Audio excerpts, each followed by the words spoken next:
तो जिनके जो भी डाउट है ग्रुप में नहीं, चैट में बताओ, है ना। तो उसको देखते हैं। फोर्थ कल हमने किया नहीं था, 432। फोर्थ में क्या है, x1 x2 x10 जो है उसको डिसाइड करो। तो यहाँ पे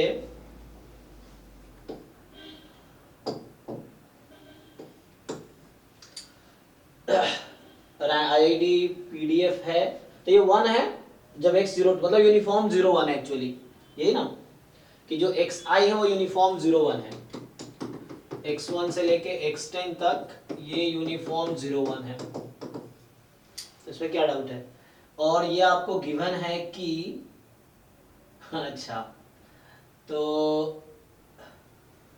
यहाँ सर मैंने इसे -2 log xi करके काई स्क्वायर में कन्वर्ट कर लिया। ओके, पर यहाँ पे नॉर्मल के हिसाब से दिया हुआ है पाई करके, तो हाँ वो कैसे करेंगे?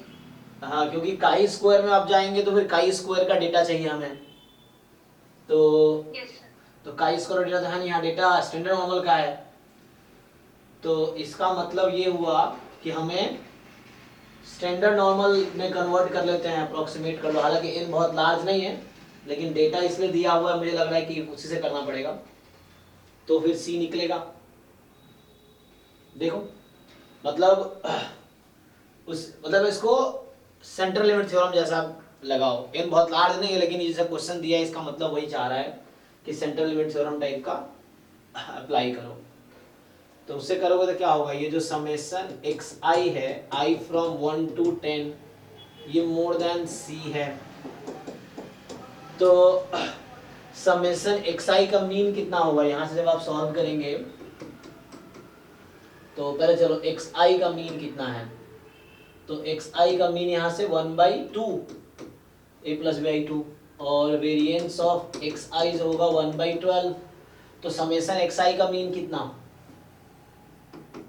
माइनस इसका 10 तक है ना, तो 10 बार ऐड करेंगे आप 5, और समेशन एक्स आई का वेरिएंस एन एक्स बार है ना, sorry N sigma square variance ना, तो सिग्मा स्क्वायर ऐड हो जाएगा एन टाइम, तो एन कितना है 10 है, सो 10/12 हो जाएगा, और इसका रूट हो जाएगा ना, चेक करो भाई। तो सेम थिंग यहाँ पे होगा, c माइनस 5/√10/12, और ये आपको दे रखा है कि 0.1367 है, तो इसको सिंप्लीफाई करते ये हमें गिवन है ना, सो हमें ये गिवन है, तो इसको 0.1367, तो इसको वो कर लो आप, दिस मोर, इसको मतलब चूंकि यहाँ अप्रोक्सीमेट ही करना, 5 इसीलिए दिया, 5 तभी बनेगा, ये स्टैंडर्ड नॉर्मल का सीडीएफ है तो हमें अप्रोक्सीमेट करना होगा, तो मतलब सेंट्रल लिमिट थ्योरम ये अप्लाई कर रहा है एन 10 पे ही, क्योंकि डेटा के हिसाब से, तो यहाँ से क्या आ जाएगा, probability z more than c-5 और √12/10, और ये वैल्यू है आपका 0.1367, तो आ जाएगा यहाँ से, तो इसको 1 माइनस 5 ऑफ ये आ जाएगा c-5 टाइम √1.2, और ये इक्वल है इसके, तो इस तरीके से आपको ट्राई करना है। सो अब आ जाएगा, यहाँ से क्या हो गया 5, ओके सर। हाँ तो यहाँ से सो ये जस्ट यही आ जाएगा 0.8633, और यहाँ से आप सॉल्व करेंगे, सो दिस इज 5 ऑफ √1.2 दे रखा है, तो कंपेयर कर लेंगे, तो c-5 टाइम √1.2 बराबर √1.2, तो यहाँ से c-5 बराबर 1, तो c बराबर 6, तो मतलब जिसने क्वेश्चन बनाया है उसका पर्पस था कि आप स्टैंडर्ड नॉर्मल में कन्वर्ट करके सेंट्रल लिमिट थ्योरम यूज करके मतलब करो, ये है, तो यहां से आ गया, ठीक है। Okay sir. 32 में क्या है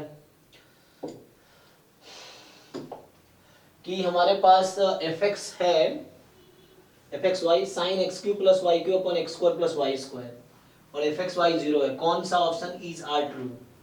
तो क्या एफ कॉन्टिन्यूअस है, पार्शियल डेरिवेटिव एग्जिस्ट कर रहा है, डिफरेंशिएबल है? ओके, तो कॉन्टिन्यूटी के लिए हमें क्या चेक करना पड़ेगा कि limit at 0 0 should be equal to value at 0 0। तो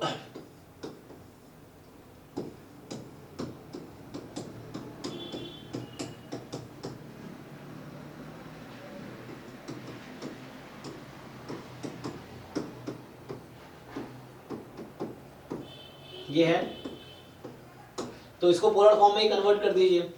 तो r tends to 0 sine R cube, साथ में आएगा cos cube theta plus sine cube theta, और अपॉन में आर स्क्वायर। ओके, तो हम इसको अगर 1 बनाने की कोशिश करें, sine x upon x when x tends to 0, है ना, 1 होता है। तो यहाँ मुझे क्या करना होगा, आर क्यू और इससे मल्टीप्लाई डिवाइड, तो सेम चीज से मल्टीप्लाई डिवाइड। ओके, तो अगर यही चीज मैं यहाँ करूं मल्टीप्लाई डिवाइड, क्या बनेगा,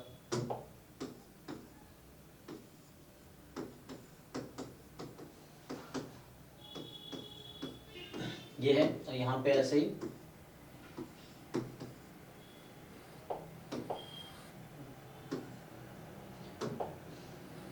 sir r cos cube theta होगा ना? हाँ, आर cos क्यूब थीटा होगा ना? कहाँ पे? प्लस साइन क्यूब थीटा, वहाँ पे आर स्क्वायर मल्टीप्लिकेशन में, ये नहीं वो साइड में, वहाँ पे आर क्यूब नहीं आर होगा ना? यहाँ पे आर क्यों होगा? साइन इनटू, यहाँ नहीं सर, न्यूमरेटर में ही यहाँ पे हमने आर से मल्टीप्लाई किया। नहीं, मैं ये लिखना चाह रहा हूँ, अभी देखिए, ठीक है आप, हाँ, मतलब मैं क्या कर रहा हूँ कि जस्ट, हाँ ठीक है, आप जो कह रहे हैं वही सही है। तो यहाँ से आर्स को मैंने यहाँ लिखा है, तो ये मैंने यहाँ लिखा है, बस इसको मल्टीप्लाई डिवाइड किया, फिर ये आर स्क्वायर लिखा, ये लिखा, तो ये वैल्यू आपकी कितनी हो गई? तो ये बाउंडेड क्वांटिटी है, तो 0 पे ही जाएगी, तो 0 पे जा रही है, दिस अपॉन दिस, तो sine x upon x when x tends to 0 is 1, तो ये खत्म हो गया। अब यहाँ से आर स्क्वायर से आर क्यूब बढ़ गया, आर टाइम समथिंग, तो आर टेंड्स टू 0, तो ये तो ओके है ना। सो मतलब ये हो गया कि this function is continuous at 0 0, ये तो ठीक है। तो कॉन्टिन्यूअस तो है क्योंकि फंक्शन की लिमिट और फंक्शन की वैल्यू इक्वल है। अब जो बी पार्ट है उसमें मुझे देखना है पार्शियल डेरिवेटिव का, तो चलिए पार्शियल डेरिवेटिव का देख। अच्छा, मेन डाउट है सी, ओके सीधा सी करते हैं ना, चलो। तो हमें देखना है डिफरेंशिएबल है कि नहीं है। तो डिफरेंशिएबल के लिए देखो एक थ्योरम भी ऐसे लगा सकते हो चाहो आप, तो थ्योरम है ना कि पार्शियल डेरिवेटिव एग्जिस्ट करता हो और कॉन्टिन्यूअस हो तो फंक्शन डिफरेंशिएबल होता है। तो जरूरी नहीं हर बार डिफरेंशिएबिलिटी का कंडीशन लगाना है, आप इसको x के रेस्पेक्ट में डिफरेंशिएट करके देखो क्या फंक्शन आ रहा है, वो फंक्शन कॉन्टिन्यूअस है क्या 0 पे, फिर सिमेट्रिक ही है तो है y के रेस्पेक्ट में, तो y के हो जाएगा। तो अगर पार्शियल डेरिवेटिव एग्जिस्ट करती है और कॉन्टिन्यूअस है, अगर पार्शियल डेरिवेटिव कॉन्टिन्यूअस है तो ये फंक्शन डिफरेंशिएबल हो जाएगा, तो वो भी कर सकते हैं। और नहीं तो प्रॉपर हम वे में अगर जाएंगे तो limit h k tends to 0 0, जो फॉर्मूला है क्या होगा, f ऑफ h के minus F 0 0 minus h time. अच्छा, तो पार्शियल डेरिवेटिव निकालना पड़ेगा ना हमें यूज करने के लिए। तो पार्शियल डेरिवेटिव निकालना पड़ेगा, 1 1 आ रहा है, ओके। तो अगर पार्शियल डेरिवेटिव आप निकाल रहे हो और 1 1 आ रहा है, इसका मतलब है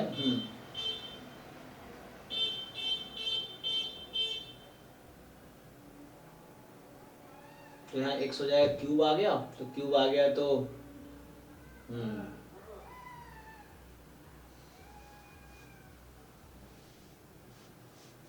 1 1 आ गया, ठीक है।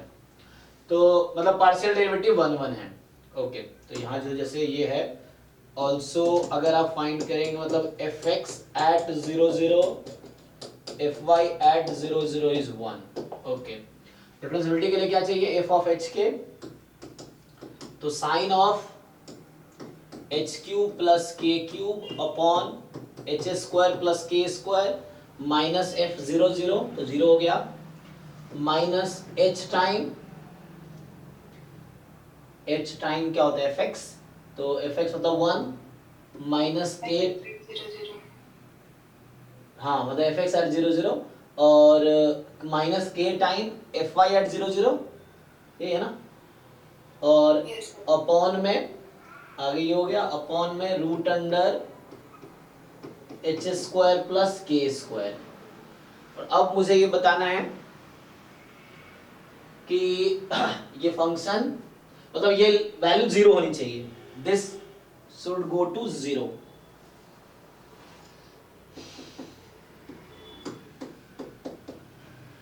तो ठीक है, h comma go tends to zero zero, तो अभी एलसीएम ले लो, तो एलसीएम ले लोगे तो एच स्क्वायर प्लस के स्क्वायर की पावर 1 प्लस 1/2 3/2 हो जाएगी, और यहाँ बन जाएगा sine h cube plus k cube और माइनस, अब इसको ओपन कर लो पूरा चाहो तो पूरा ओपन करोगे तो कितना बन जाएगा, है ना, H cube minus H square या जैसे भी लिखना है, या एच प्लस के टाइम एच स्क्वायर प्लस के स्क्वायर, रहने दो, मैंने एच प्लस के इसको ब्रैकेट में लिख दिया, और दिस। अब इसको चाहो तो सेपरेट भी कर सकते हैं हम लोग, तो सेपरेट करेंगे तो क्या होगा, अच्छा पोलर फॉर्म में कन्वर्ट कर लो, चलो तो क्या दिक्कत आएगी, limit r tends to zero, तो ये फिर से साइन वैसे ही बनेगा r cube cos cube theta plus sine cube theta minus h plus K, तो यहाँ भी r क्यूब ही आएगा, और साथ में क्या रहेगा, ये तो वन आर स्क्वायर हो गया, cos theta plus sine theta होगा ब्रैकेट में इसके साथ, cos थीटा प्लस हाँ cos theta plus sine theta upon, यहाँ पे ये आर स्क्वायर ही है तो आर क्यूब है, बताइए, तो यहां से आर क्यूब कट जाएगा तो ये cos प्लस साइन रहेगा, ओके। यहाँ पे जब आप आर क्यूब से बैलेंस कर लेंगे तो दिस इनटू, तो यहाँ cos cube plus sine cube, तो मतलब ये कि it will depend on theta, है ना, ओके। तो मतलब ये जो लगाया आंसर वो गलत लगाया है ना, तो ये चीज है, क्योंकि it will depend on theta, इसको सॉल्व करेंगे तो यहाँ cos साइन रहेगा, यहाँ भी break cos cube plus sine cube बचेगा, तो cos cube plus sine cube minus cos minus sine ऐसा रहेगा, और थीटा तो कुछ भी हो सकता है, तो this is not necessarily zero, है ना, this is not necessarily zero, जरूरी है जीरो आएगा, तो ओके, इसका मतलब ये जीरो तो नहीं आएगा, ये थीटा पे डिपेंड करेगा, ये कहीं ना कहीं ऐसा आएगा, सो cos cube plus sine cube theta minus cos theta minus sine theta, ये होगा, और ये जीरो तो नहीं होगा ना, सो ये डिपेंड ऑन थीटा, तो लिमिट एग्जिस्ट ही नहीं कर रहा है, तो डिफरेंशिएबल तो नहीं होगा, तो ये गलत है ना, कॉन्टिन्यूअस है और पार्शियल एग्जिस्ट कर रहा है, इसी वाला हटाना पड़ेगा, ठीक है। नेक्स्ट सो अगला है 1 by 1, कहाँ तक थे हम लोग, अभी हमने सॉल्व किया है 32, फिर है 31 36, 31 कल किया था शायद, 31 देखो क्या कह रहा है, नहीं 31 कह रहा है कि एफ रियल वैल्यूड फंक्शन है डिफाइंड है इस तरीके से, तो पूछ रहा है which of the following statement is are true, कौन सा स्टेटमेंट ट्रू है ना, तो if dash x exists for all x belongs to positive real number, if dash x exists for all x belongs to this, if dash x continuous on, okay, f dash की बात कर रहा है नहीं सब में, यहाँ भी f dash है, चलो जरा देखते हैं क्या कहना चाह रहा है, there exists b such that, तो यहाँ पे f dash x निकालोगे तो क्या होगा 1/x प्लस 1/x प्लस, ठीक, और root under 1 plus sine X, ठीक है, यही था, तो dt बाहर होगा, वो ब्रैकेट रूट के अंदर लिखा है ना, तो यहाँ पे ये हमारे पास है, अब पूछना चाह रहा है कि f dash x exists for all x belongs to positive real number, तो हाँ साइन की मैक्सिमम वैल्यू 1 होगी तो हमेशा डिफाइंड है, और ये भी हमेशा डिफाइंड है, तो पहला तो ओके है, कॉन्टिन्यूअस है, तो क्या ये कॉन्टिन्यूअस फंक्शन है, 1/x कॉन्टिन्यूअस है पॉजिटिव रियल नंबर पे, हाँ ग्राफ देखो इसका, और ये भी कॉन्टिन्यूअस है, कोई प्रॉब्लम थोड़ी आएगी, हाँ कोई प्रॉब्लम नहीं है। डिफरेंशिएबल नहीं है, अच्छा तो डिफरेंशिएबल नहीं है जीरो से इंफिनिटी में, कौन सा, एफ डैश एक्स। अब कह रहा है एफ डैश एक्स डिफरेंशिएबल नहीं है जीरो से इंफिनिटी में, तो एफ डैश एक्स डिफरेंशिएबल नहीं है, इसका क्या मतलब है कि एफ डैश एक्स का डेरिवेटिव मुझे चेक करना एग्जिस्ट करेगी कि नहीं। तो एफ डैश एक्स का डेरिवेटिव मतलब F double dash x, so minus 1/x², इसको डिफरेंशिएट करो, पहले रूट एक्स का डेरिवेटिव 1/2 रूट एक्स और 1 प्लस साइन एक्स का कॉस एक्स। अब बताओ मैं पूछूं एफ डबल डैश एक्स क्या होगा when x is equal to -π/2, नहीं -π ले नहीं सकते ना, तो हमें पॉजिटिव रियल नंबर में बात करना है जीरो से इंफिनिटी, तो ऐसा लिखो 2π - π/2 3π/2, बताओ तो x बराबर 3π/2 इस इंटरवल में है जीरो से इंफिनिटी में, तो इस पॉइंट पे f डबल डैश x की वैल्यू क्या आ जाएगी, बताओ जिसका डाउट है, किसका डाउट है ये, पीयूष, हाँ जी पीयूष कुमार बताइए कि डबल डैश की वैल्यू जब मैं x को पुट करूंगा 3π/2, इसमें x को रखिए 3π/2, बताइए क्या आंसर आएगा।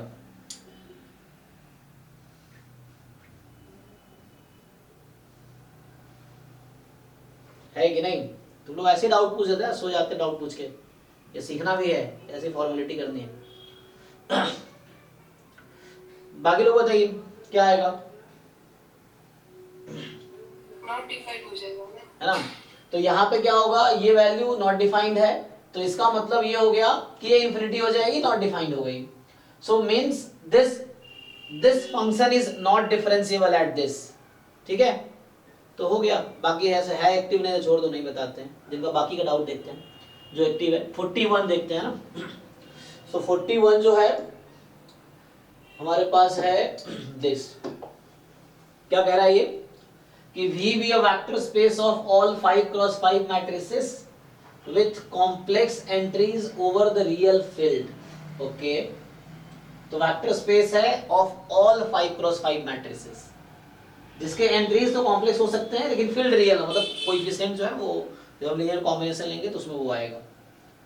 तो W1 जो है A belongs to V, जहां ये लिखने में गलती किया है, A बराबर मुझे लग रहा है A इनवर्स होगा या A ट्रांसपोज होगा, कोई एक तो है, ठीक है ना, ट्रांसजुगेट है, बता दिया लास्ट में। अच्छा बता दिया, ओके ट्रांसजुगेट है मतलब transpose and conjugate, okay okay ऐसा है, तो मतलब ये एक्चुअली 41 जो है ना, so A belongs to vector space जहां A बराबर A कॉन्जुगेट का ट्रांसपोज है, इसको ट्रांसजुगेट जो मैं A थीटा क्लास में यूज किया था, तो ये कॉन्जुगेट लिया और फिर ट्रांसपोज लिया, जिसको मैं क्लास में ना A थीटा नोटेशन यूज किया था, तो ये ट्रांसजुगेट है, ट्रांसपोज एंड कॉन्जुगेट, ठीक है। तो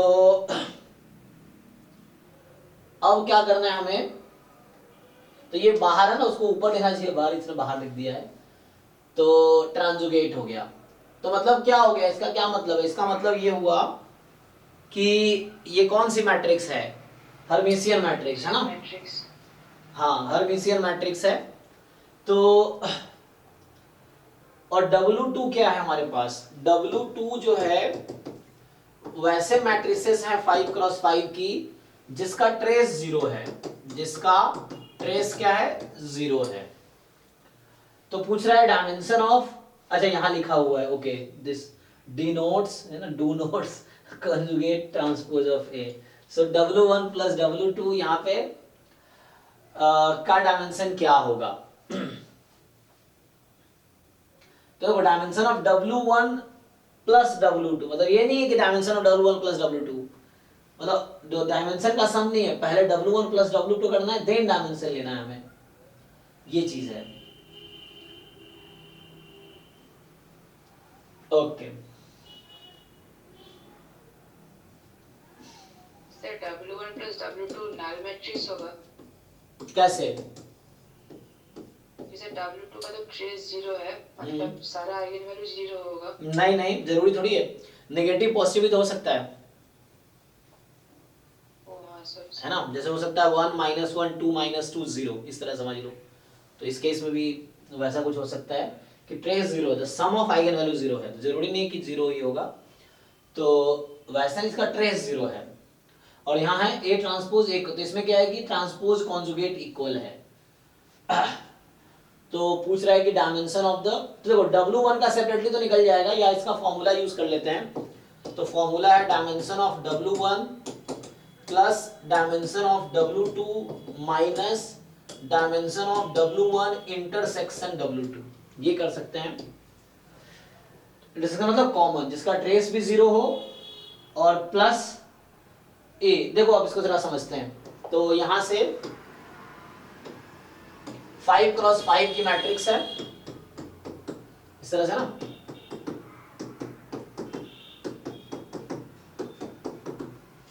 एक दो 5 हो गया ना, तो ये डायगोनल एंट्रीज हैं।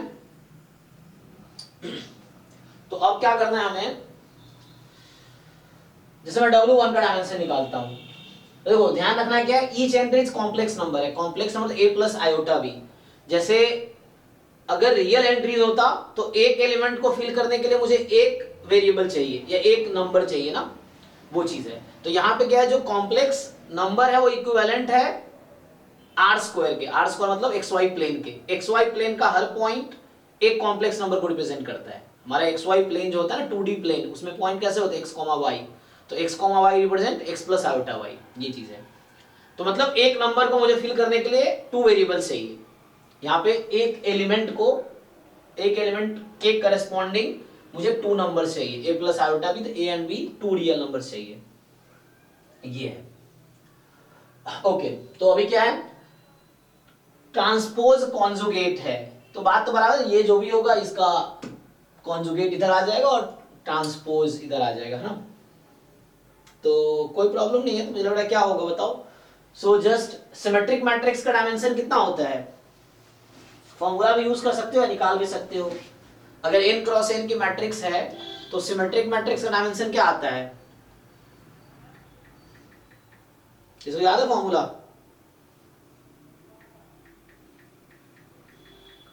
बोलो। n into n plus 1 upon 2। हाँ, क्योंकि यहाँ से आ जाए ना 1 + 2 + 3 + 4 up to n, है ना, तो 1 से n तक n into n plus 1 upon 2, skew symmetry का n into n minus 1 upon 2, है ना। तो इस तरीके से है।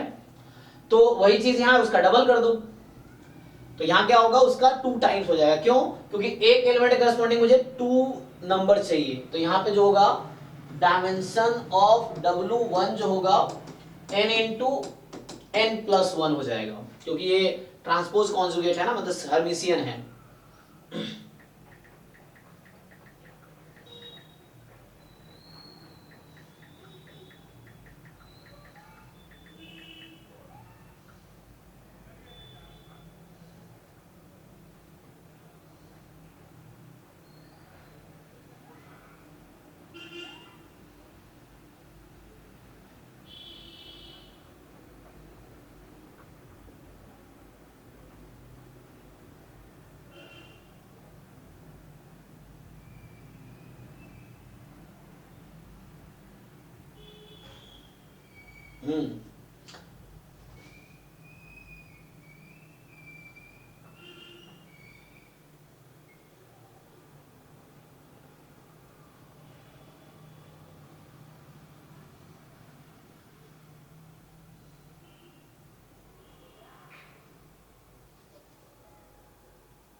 तो क्या आ जाएगा यहां से, इसके हिसाब से 5 into 5 + 1 मतलब 30। अच्छा, इन पेपर्स में एक्चुअली तुम्हारे रॉन्ग हो गए होंगे ना, क्योंकि ये ब्रैकेट है, आप लोगों ने ब्रैकेट लगाए नहीं होंगे, तो इसको ठीक करना पड़ेगा ना। तो वैसे इन्फॉर्म कर देना, उनको कर देंगे। ये टेस्ट नंबर कौन सा 18 है ना, तो टेस्ट नंबर, और वो क्योंकि वो मिस्टेक की वजह से ना ध्यान नहीं दिया। तो डायमेंशन जो W1 का है वो 30 है। डायमेंशन ऑफ W2 क्या होगा, सो डायमेंशन ऑफ W2 में क्या है, ट्रेस जीरो है जस्ट, है ना। सो जस्ट ट्रेस जीरो है, इसका क्या मतलब हो गया, तो मतलब सम ऑफ जो एलिमेंट्स हैं वो जीरो हो जाएंगे, है ना। तो वहां से 2 इक्वेशन बनेंगी, 2 कम हो जाएंगे वेरिएबल। तो मतलब टोटल कितने एलिमेंट है इसमें 25, तो इसका सम 0 हो जाएगा। तो मतलब a1 plus iota b1 a2 plus iota b2 and so on, sum 0 है। तो रियल पार्ट 0, इमेजिनरी पार्ट 0, तो 2 वेरिएबल कम हो जाएंगे। तो मतलब टोटल वैसे क्या चलो रियल के सेंस से बात करते हैं। अगर ये रियल मैट्रिक्स होता और ट्रेस अगर इसका 0 है, रियल मैट्रिक्स होता, रियल नंबर है एंट्री जिसके, तो उस केस में डायमेंशन क्या होता है इसका W2 का?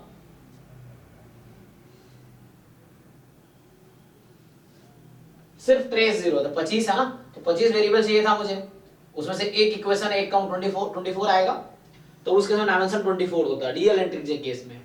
तो इसके केस में ऐसे 48 हो जाएगा, डबल हो जाएगा ना, जस्ट 50 में से 2 घट जाएंगे, क्योंकि बस ट्रेस 0 करना है। अब मुझे क्या जानना है, dimension of W1 intersection W2। 48 क्यों किया पता है ना, देखो अगर रियल एंट्रीज में कितने एलिमेंट है टोटल इसमें 25 एलिमेंट्स हैं।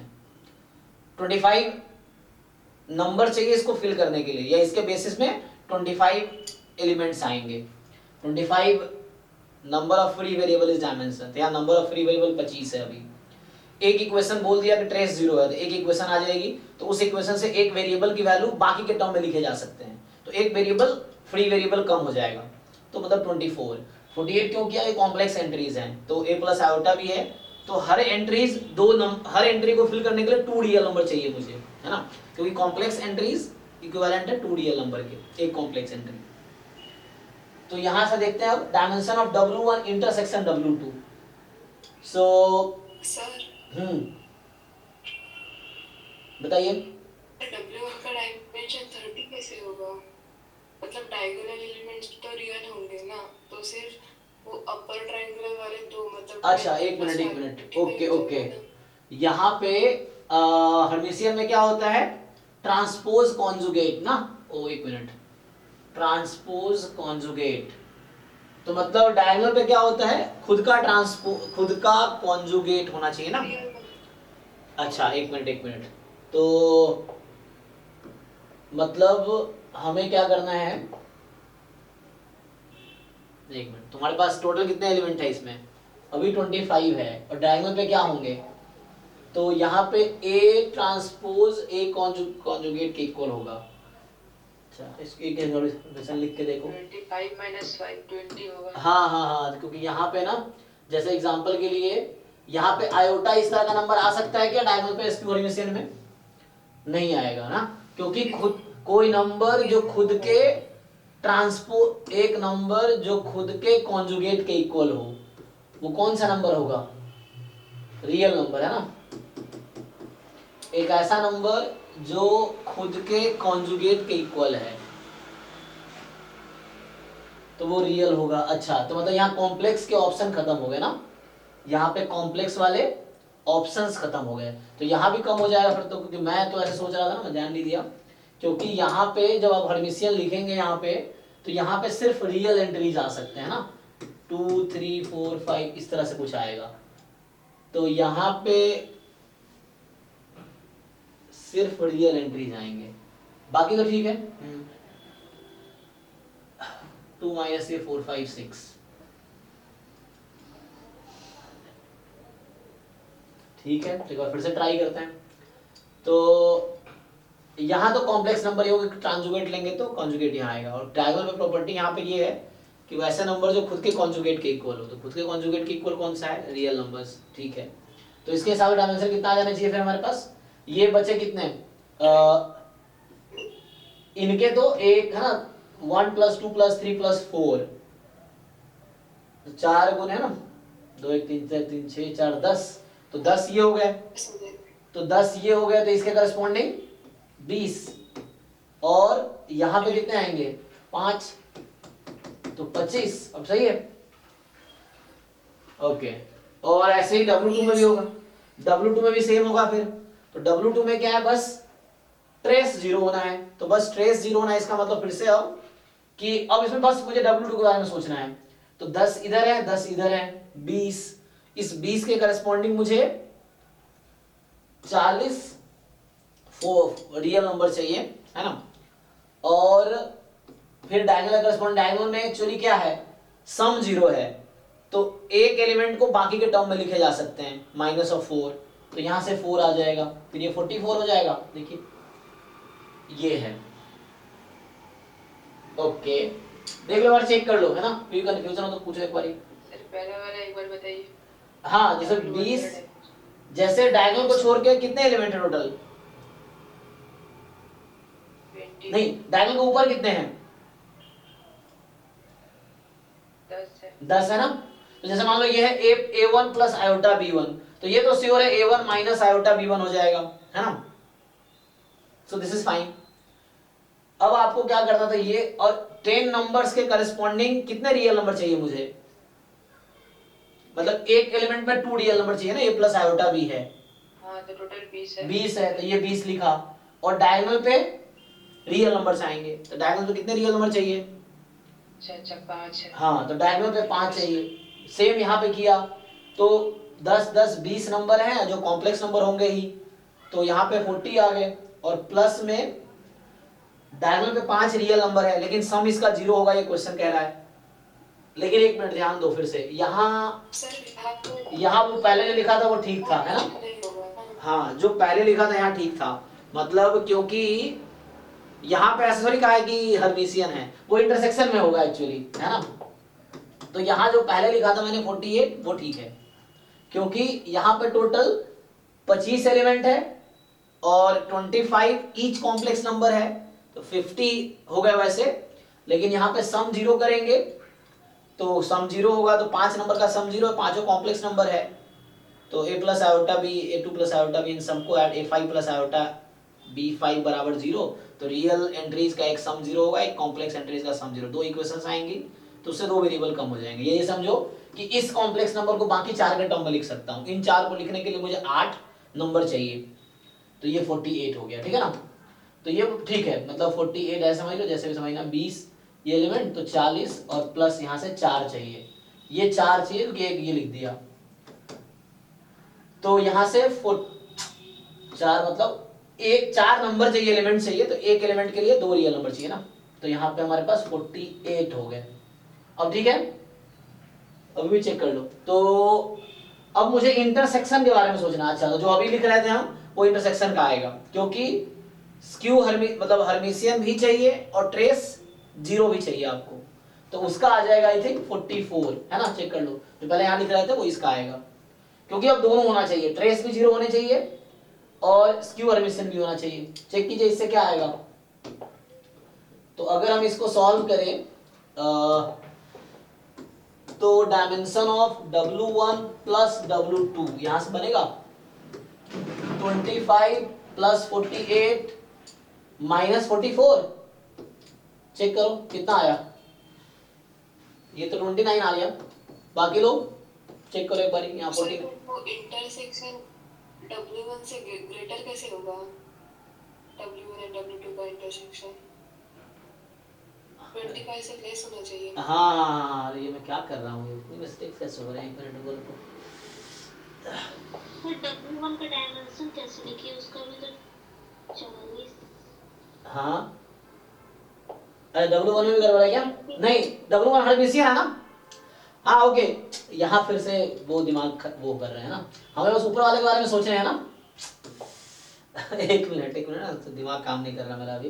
तो हमें क्या करना है, ऊपर कितने एलिमेंट है 10, तो उससे करस्पॉन्डिंग 20 चाहिए। अच्छा और यहाँ से कितने चाहिए 4, तो कितने यहाँ 24 हो जाएंगे।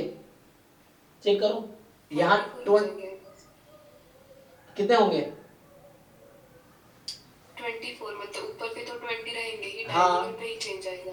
हाँ क्योंकि ये तो हर्मिशियन है ना, तो यहाँ वाले एलिमेंट मिल गए तो इसके करस्पॉन्डिंग ये तो मिल ही जाएगा।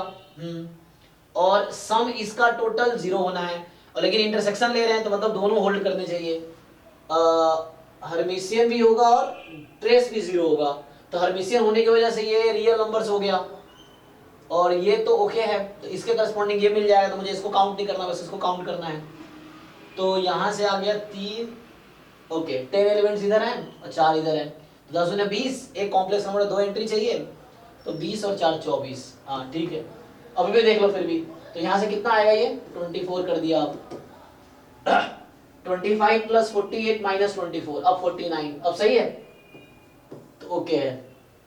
हाँ आप पूछिए जिनको डाउट है पूछिए क्योंकि ना वो कई बार कैलकुलेशन माइंड में गलत हो जाता है। बताओ W1 का डायमेंशन जी जी जैसे आप देखिए यहाँ पे W1 क्या है एक 5x5 की मैट्रिक्स है जिसकी एंट्रीज क्या होंगी कॉम्प्लेक्स नंबर ठीक है ना और ये A ट्रांसपोज बराबर मतलब A ट्रांसपोज कॉन्जुगेट बराबर है मतलब हर्मिशियन मैट्रिक्स है।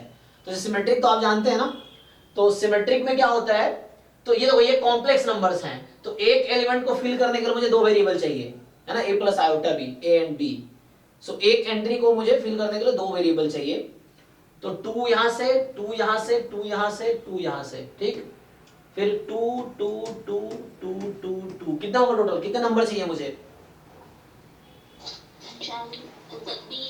हाँ 10 एलिमेंट है 20 हो गए और ये 20 अगर मुझे पता है तो ये 20 ऑब्वियसली उसी का कॉन्जुगेट होगा। एग्जांपल के लिए अगर ये a प्लस आयोटा b है तो ये वाला a माइनस आयोटा b होगा अगर ये c प्लस आयोटा d है तो ये c माइनस आयोटा d होगा एंड सो ऑन। तो इसके करस्पॉन्डिंग डायमेंशन ऐड नहीं होगा क्योंकि इसके करस्पॉन्डिंग मिल जाएगा। तो ये हो गया। अब इसमें एक्चुअली प्रॉपर्टी क्या है जो मैं भी मिस्टेक कर रहा था थोड़ी पहले ना कि a एक्चुअली जब हम लोग लिखते हैं a ट्रांसपोज कॉन्जुगेट बराबर a तो इसमें क्या होता है कोई भी मैट्रिक्स लिख के देखो आप तो होगा क्या जो डायगोनल वाले एलिमेंट होंगे ना a i i का ये a i i के इक्वल आएगा ना इसमें तो और ऐसा कब हो सकता है जब ये रियल नंबर होगा है ना a कॉन्जुगेट बराबर a कब होता है a रियल नंबर। इसका मतलब ये हो गया कि डायगोनल पे रियल नंबर ही होगा तो यहाँ एक नंबर 2 3 4 5 है तो ये 5 नंबर ये ऐड हो गया ठीक है ना। तो डायगोनल पे रियल होगा इसलिए 5 आया ठीक है ना। तो स्क्यू हर्मिशियन की वजह से ओके। तो किसी को और भी कंफ्यूजन है तो पूछो this is fine I think हाँ फाइनली हो गया। तो नेक्स्ट क्या है 41 के बाद 51 जो है तो ध्यान रखना जब कॉम्प्लेक्स एंट्रीज हैं तो हमें उस नंबर के करस्पॉन्डिंग 2 डायमेंशन में 2 लेना पड़ेगा क्योंकि number of free variable is dimension in the vector space. तो एक कॉम्प्लेक्स नंबर के लिए मुझे 2 वेरिएबल चाहिए तो डायमेंशन में 2 कंट्रीब्यूट होगा।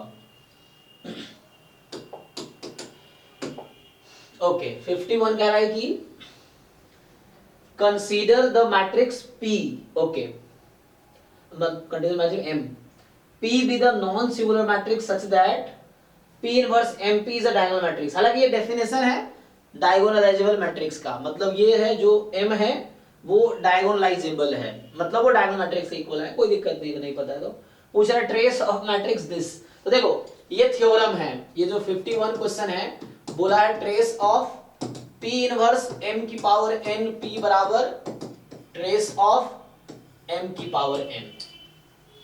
इतना टेंशन लेना नहीं है तुम्हें। अब क्या करना है m की पावर 4 है अब m की पावर 4 निकालना पड़ेगा। ये देखो कुछ पैटर्न मिल जाएगा आई थिंक कुछ डिस्टरबेंस क्रिएट करेगा बाकी एलिमेंट। तो जैसे m स्क्वायर निकाल के देख लो आइडिया मिल जाएगा। समझ आया तुम्हें क्या करना है जिनका डाउट है।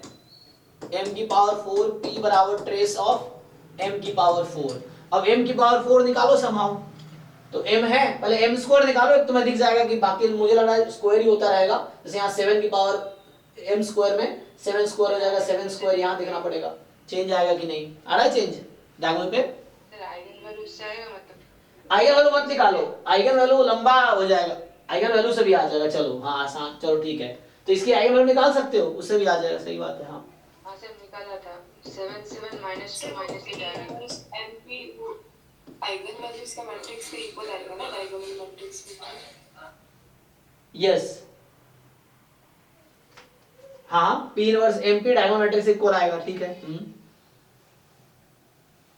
मतलब वो आइगन वैल्यूज डायगोनल एलिमेंट्स होंगे ना। यस उस डायगोनल मैट्रिक्स में डायगोनल पे जो 4 एलिमेंट होंगे वो m के आइगन वैल्यूज होंगे। यस और उसकी रेस टू 4 क्या तो आंसर आना चाहिए वो आंसर मैच नहीं कर रहा है नहीं आना चाहिए अगर ऐसा नहीं तो ये भी P इनवर्स m की पावर 4 P जो है तो ये भी डायगोनलाइजेबल मैट्रिक्स होगा और इसके डायगोनल पे भी वो आ जाएगा तो आ जाएगा ना आना चाहिए। देखो डायगोनल अगर डायगोनल सही निकाला आइगन वैल्यू तो आना तो यही चाहिए। ये करना पड़ेगा कि लैम्डा 1, अभी m की आइगन वैल्यू मान लो 4 है, लैम्डा 1, लैम्डा 2, लैम्डा 3, लैम्डा 4। बताओ क्या क्या आइगन वैल्यू आ रहा है m का? 7 7 minus 2 7 हाँ 7 7 और minus 2 minus 8 नहीं, तुम्हें कैसे पता चेंज होगा? 7 ये डायगोनल मैट्रिक्स थोड़ी है, ये अपर ट्रायंगुलर थोड़ी है। आप देखो यहाँ भी एलिमेंट है, यहाँ भी एलिमेंट है, तो ये डायगोनल एलिमेंट को चेंज करेगा। जैसे वो बता रही है ना, उससे तुम्हें कैलकुलेट करना पड़ेगा। हाँ 7 minus 2 minus 2 1 अच्छा 7 एक बार ही आ रहा है। एक बारी Okay. minus 2 minus 2 1 देखो ये आ रहा है। अब तुम्हें तो वेरीफाई करना पड़ेगा तुम लोगों को, बाकी लोगों को क्या करना पड़ेगा कि वही m माइनस लैम्डा आई का डिटर्मिनेंट 0 करना पड़ेगा। तो m माइनस लैम्डा आई का डिटर्मिनेंट 0 कीजिए,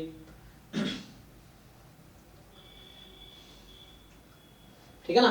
तो m माइनस लैम्डा आई का डिटर्मिनेंट 0 करके देखना पड़ेगा। तो उससे सॉल्व करके देखो लैम्डा की वैल्यू ये आती है क्या। अगर ये आएगी तो आंसर यही होगा 7 की पावर 4 माइनस 2 की पावर 4 माइनस 2 की पावर 4 1 की पावर 4, जो आएगा आंसर वही होगा।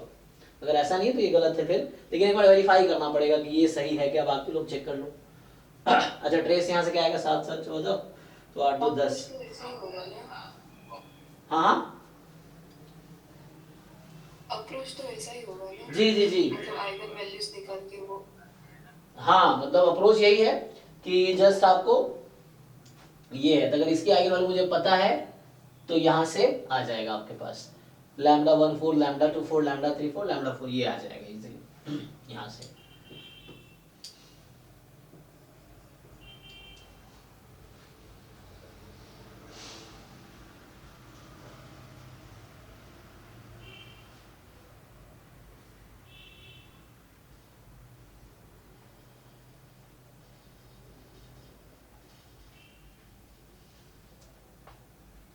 अप्रोच यही होगा, कैलकुलेशन देखना पड़ेगा। करो सॉल्व, ये तुम लोग कर, बाकी लोग देखो एक बार कर पाओगे। मतलब इजी तो मुझे लग रहा है, मुझे मुश्किल तो नहीं लग रहा। देखो अगर मैं इसको सॉल्व करूं तो मतलब अगर निकालना हो तो m लैम्डा माइनस कर देता हूं दिस, तो जैसे या 7 माइनस करते ना, दिस माइनस लैम्डा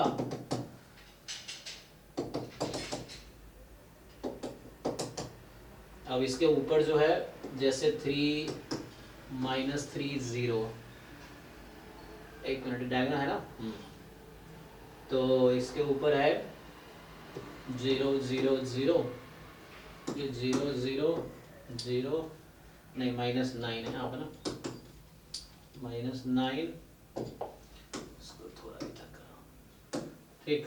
तो -18 0 0 चेक करो ना, तो ऐसे कुछ बनेगा।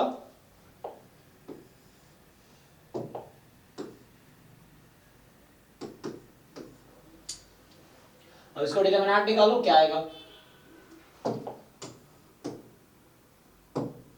तो ये आपके डायगोनल एंट्रीज हैं, ठीक है ना, ये डायगोनल एंट्रीज है ना। तो अभी आपको ध्यान रखना यहाँ भी एलिमेंट है, यहाँ भी एलिमेंट। तो ओपन करोगे तो पहला तो चलो 7 माइनस लैम्डा, तो इस रो और इस कॉलम को डिलीट कर लो, है ना। तो इस रो और इस कॉलम को डिलीट कर लोगे तो फिर 3 क्रॉस 3 का डिटर्मिनेंट आ जाएगा। तो यहाँ बचेगा 7 minus lambda 0 minus 3 -9 -2 minus lambda 3, calculation check करना जी, -8 minus lambda, this is equal to 0। अब ये तुम्हारा 3 क्रॉस 3 का है, इसको खोलो। तो इसको अब तुम खोलोगे, देखो क्या आता है। अब इसको सिंप्लीफाई करना पड़ेगा तुम्हें। तो 7 माइनस लैम्डा, अब यहाँ से अगर सॉल्व करोगे तो ब्रैकेट में ले लेता हूँ, तो ये और ये गायब, तो यहाँ से हो गया माइनस हटा देता हूँ 2 plus lambda into 8 plus lambda, minus minus plus हो गया, -3 खत्म हो जाएगा। अब अगला था वहाँ पे ये -3 है ना अभी, तो इसमें पहले हमने क्या किया, इसका listen to this plus minus plus -3 into, अब ये और ये हटाएंगे तो क्या बचेगा तुम्हारे पास 0 माइनस दिस इंटू दिस, तो 0 माइनस माइनस माइनस हटा दो, 18 इंटू 2 प्लस लैम्बडा, चेक कर लो एक बारी। तो इस तरह से कुछ बनेगा। सर 7 1 -2 आ रहा है जी, तो देख लो आपका ये आएगा ना, यहाँ से 7 माइनस लैम्बडा, और यहाँ से सॉल्व कर लो। सर ठीक है। तो 7 माइनस लैम्बडा, उससे ही आंसर आना चाहिए। तो 2 प्लस लैम्बडा, या यहाँ से हम लोग 2 प्लस लैम्बडा कॉमन भी निकाल सकते हैं अब तो। सो 2 प्लस लैम्बडा अगर मैं कॉमन ले लूँ तो बच जाएगा यहाँ पे 7 माइनस लैम्बडा और 8 plus lambda, minus minus plus, 18 3 जा 54। अब ये फैक्टराइज करना पड़ेगा, तो यहाँ से सॉल्व करके देख लो। ठीक है, तो यहाँ से अभी इसको फैक्टराइज करोगे, इसको मल्टीप्लाई करना पड़ेगा। तो लैम्बडा प्लस 2 7 माइनस लैम्बडा, इसको मल्टीप्लाई करो, 56 माइनस, जैसे 8 से करो, चलो minus 8 lambda plus 7 lambda minus lambda square plus में 54। इसको सिंप्लीफाई करो। अब इसमें थोड़ा केयरफुल्ली आपको कैलकुलेशन करना पड़ेगा, मिस्टेक हो सकता है ना। तो माइनस लैम्बडा स्क्वायर, यहाँ से आ जाएगा माइनस लैम्बडा प्लस में, ये तो बहुत लंबा हो गया, ये मुझे लगा यहाँ मिस्टेक हुआ कैलकुलेशन में, चेक करो। तो ठीक है, यहाँ तक देखो, यहाँ पे तो बस ये कैलकुलेशन का देखना पड़ेगा, कैलकुलेशन मिस्टेक अगर होगा तो आंसर नहीं आएगा।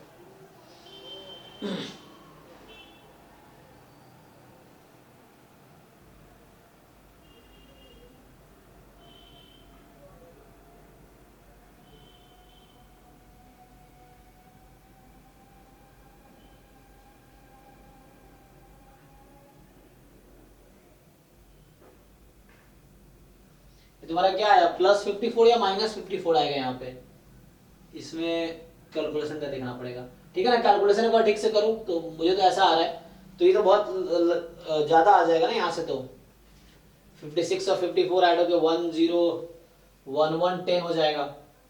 यहाँ से देख करो, मेरे हिसाब से ये आ रहा है 5 4 5 5 10 10 1 1 0 आ गया, तो इस तरह से।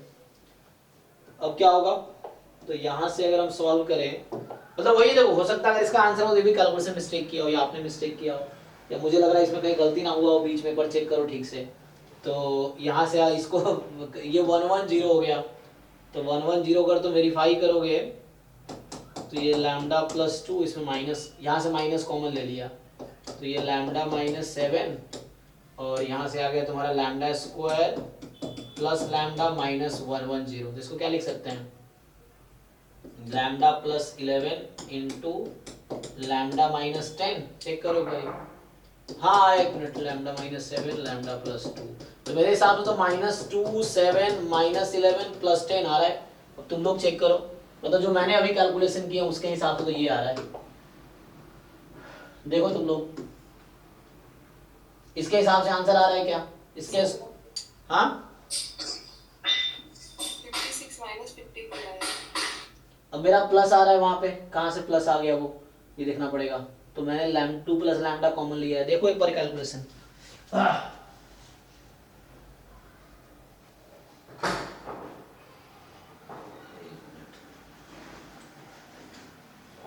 अच्छा ऐसे ट्रेस मेरे हिसाब से कितना आएगा, तो यहाँ से आएगा 10 7 17 माइनस 13 4, तो इसका 4 आएगा, यहाँ से भी 4 आ रहा है, इसके हिसाब से भी 4 आ रहा है मेरा भी। और तो वो कैलकुलेशन का ही है, जैसे आप लोग आया -2 1 और 7, क्योंकि यहाँ पे आपका -54 आया होगा और मेरा +54, मुझे जहाँ तक मुझे इस बीच में गलती ना किया हूँ मैंने, तो ये भी दिक्कत है। एक बार फिर से कैलकुलेशन करके वेरीफाई कर लो। अच्छा इसके हिसाब से आंसर क्या आएगा, अगर ये करें तो मिलेगा, ये चेक करो 11, लेकिन बहुत ज्यादा आ जाएगा इससे, तो है ना, पावर 4 करेंगे तो बहुत ज्यादा नहीं आ जाएगा। तो ये मुझे लग रहा है ये मैंने मिस्टेक किया है यहाँ पे, चेक कर लो, तो इससे ही आ जाएगा, क्योंकि इससे कैलकुलेशन बहुत ज्यादा हो जाएगा कि 10 की पावर 4, मतलब ये तो बहुत 1000 में चला जाएगा। तो ये मुझे लग रहा है मैंने यहाँ कैलकुलेशन मिस्टेक किया है इस बीच में, इसको ठीक से आप कैलकुलेट करके ये कर दो, सॉल्व। बाकी पता ही है कि मतलब आइगन वैल्यू निकालो और बस आइगन वैल्यू आ गई तो इसका पावर 4 करके सम कर दो। तो 2 की पावर 4, 2 की पावर 4, 1 की पावर 4, 7 की पावर 4 जो भी आएगा वही आंसर है। अगला क्या है 10th। तो 10th हमने कल किया था कि नहीं, देखो 10th हमने कल किया था। 10th देखो पवन सर ने ग्रुप में सॉल्यूशन भेज रखा है, मतलब मैंने नहीं किया था, उन्होंने सॉल्यूशन भेज रखा है। सयानी है क्लास में भी? हाँ सर। वो देखिए वो कल रोहन ने पिन किया होगा, बस भेज दो भाई एक बार फिर से। ये एक अच्छा क्वेश्चन, हालांकि इसका प्रूफ थोड़े बसूस थ्योरम को यूज करके आता है। तो वो सर थोड़ा सा सर आउटलाइन बोल दीजिए इसका। हाँ मतलब ये सर कॉम्प्लीट मतलब ये होने के लिए इसको सर मतलब आसूस थ्योरम क्या? नहीं बासुस थ्योरम से प्रूफ आया, प्रूफ देखो समझ आ जाएगा, वो भेजा हुआ है ग्रुप में, देखो प्रूफ इसका ऑलरेडी है, वो भी उसने पिन कर रखा होगा, रोहन देखो बता देगा वो। सर जी सर मेरा 30 से 40 के क्वेश्चंस का आंसर शो नहीं हो रहा है हर फुल लेंथ टेस्ट में। आंसर सो ही नहीं हो रहा है। नहीं, बस ऊपर करेक्ट इनकरेक्ट दिखाता है और आंसर शो ही नहीं होता। फोन पे ऐसे ही होता है सर, लैपटॉप में दिखाता है। अच्छा फोन में नहीं दिखाता है, ओके ऐप में नहीं दिखाता होगा, पता नहीं क्या क्या प्रॉब्लम है। तो शायद लैपटॉप में देखो खोल, कंप्यूटर में अगर हो तो। Okay sir. सर 36।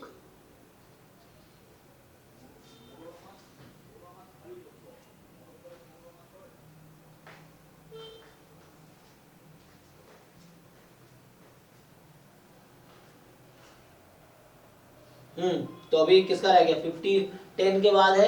अच्छा रुको चैट में लिखो कर देखते हैं 36। तो 10 तक तो देख लिया ना। 10 का सॉल्यूशन देखो से, यानी आपको समझ आएगा, नहीं समझ आएगा फिर आप पूछो मैं सॉल्व कर दूंगा, ये है, हालांकि समझ आ जाएगा।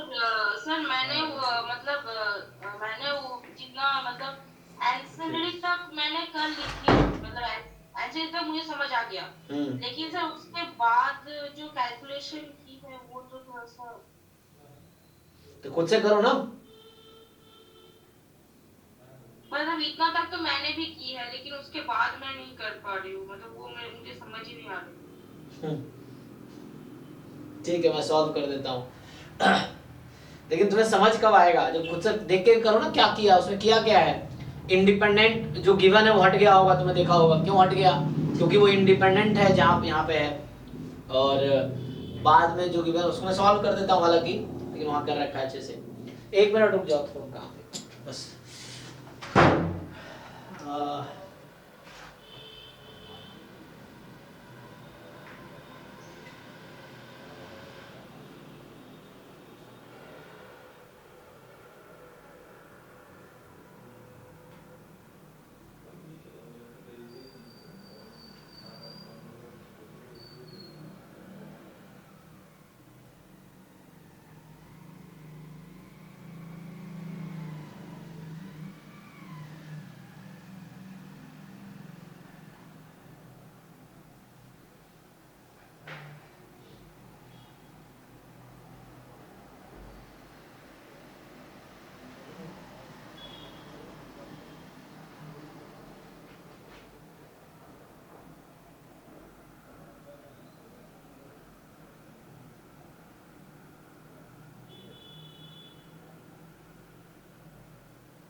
हाँ जी, तो ये बताओ लिखा हुआ सॉल्यूशन क्यों समझ नहीं आ रहा है आपको।